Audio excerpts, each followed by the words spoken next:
8 years ago, I decided that I'm no longer gonna, be fearful and not gonna let my fears stop me from doing what I want to do. At the time, that decision was to start a YouTube channel in my own country with my own language. Side note, I'm from a very small country in Europe called Lithuania, and I started a YouTube channel within my own country with my own language. And it was the most scary decision that I ever done, because I knew that when I start publishing content there, every single of my classmates, everyone that I know is gonna see that content, let's be honest. It's crazy to think 8 years later how that one decision I made snowballed into multiple wins, multiple losses, to the point where now, this year I'm on track to make $500,000. 8 years ago, I started this journey with no real intention to kind of like make money, or no idea how this is gonna transition into something, right? I had no actual idea where I'm going with this. I just knew that if I could just make 500 euros per month doing that, I would be more than happy. And in my first year, I have not even reached that 500 euros. And let me tell you what, when I published those videos on my YouTube channel, my first YouTube channel, I got hate. People laughed at me, right? Actually, everything I was scared of came true. But, doesn't really matter, is it? And so if somebody's watching right now and if you're scared to make that decision, that one big decision, that breaking up with that, group of friends, ending that relationship that is not leading you towards the future that you want, everything good in life comes from those difficult choices that you make. Whenever I have something that is so hard to decide on, and you don't really know the outcome, right? You don't know if it's going to be positive or it's going to be negative. I think you just got to trust your gut and make that decision at that time. So if that decision was not made by me, I would not be able to go out there now and go to Malaga airport, pick up my grandma who is coming to visit us here in Marbella. It's crazy to think that I was able to purchase her this trip. She grew up in Soviet Union. She never really had a chance to go outside of her home country. Moments like this reminds me on why I'm doing what I'm doing, essentially, and how grateful I am for it. 2016, I started creating content. 2017, I launched my first online business in dropshipping space. 2018, I failed with a lot of different dropshipping businesses. 2019, I started my agency. 2020, I kept doing freelancing. 2021, I kept doing freelancing, bouncing around, trying to scrape by. 2022, I kept doing freelancing. By the end of the year, I start my Instagram page and start actually taking it seriously, start actually producing content on it, and it blows up. And I think it's so important to just start with whatever it is that you want to do without really thinking too much. Iman Gaji yesterday tweeted on, you think too much because you do a little, right? And I notice this with my own life. Whenever I have too many ideas flowing in my head and I'm starting to overthink things, it's usually when I'm doing the least in my life, when I'm taking the least action. It's just me procrastinating on stuff and not taking any action, right? Start before you know. I started a YouTube channel in my own country with no idea how I'm gonna make money with it.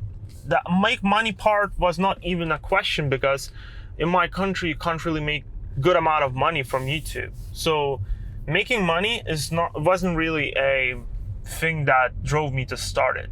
I just knew that I wanted freedom, and somehow my gut, my intuition led me towards, starting that channel, which led me towards learning a skill set of content creation, which led me towards starting multiple businesses that are related to creating content as a traffic generating method, and which led me towards making my first $1,000, $2,000, $3,000, $5,000, $10,000, which allowed me to build up some capital, which allowed me to start new businesses, which allowed me then to start new businesses and meet new people.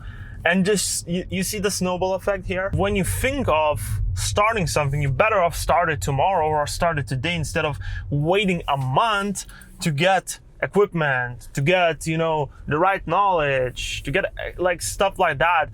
It's just wasting time. And I catch myself doing this as well. And I catch myself saying, I want to do this, I want to do that, but I'm gonna wait for certain things to come or certain equipment that I need to do that.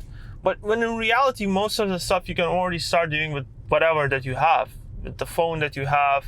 You know, using my old iPhone 11, I think I grew to about 250,000, 300,000 followers on Instagram, just creating content on that phone. I didn't use the fancy camera, didn't use anything. When I started YouTube 8 years ago in my own country, I thought, oh no, I'm starting a little bit too late. I'm not gonna be able to catch up. Now I'm thinking, I'm early now. So if somebody's watching right now and is on the point of, oh my God, is it too late for me to start whatever it is that you want to do? Maybe start that online business, maybe start creating content, building a personal brand, whatever. Know that people come and go in this space. Most people that you already watched on YouTube most likely don't create content anymore. There's always gaps in this market for you to come in and fill them up. First, you gotta overcome the fear of other opinion. I think when you overcome that, you're 70% there, right? It's crazy. My grandma, I think she never had a flight in her life. And now she's taking like 4-hour flight. I hope she's all right. You know, she's over 70 years old as well. She's really healthy. She's been working all her life, staying physically active. I think that's very, very important, especially for us, you know, if you're some sort of digital nomad.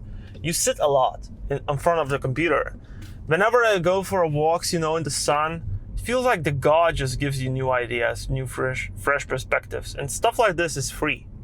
You know, going on walks, going outside, it's free.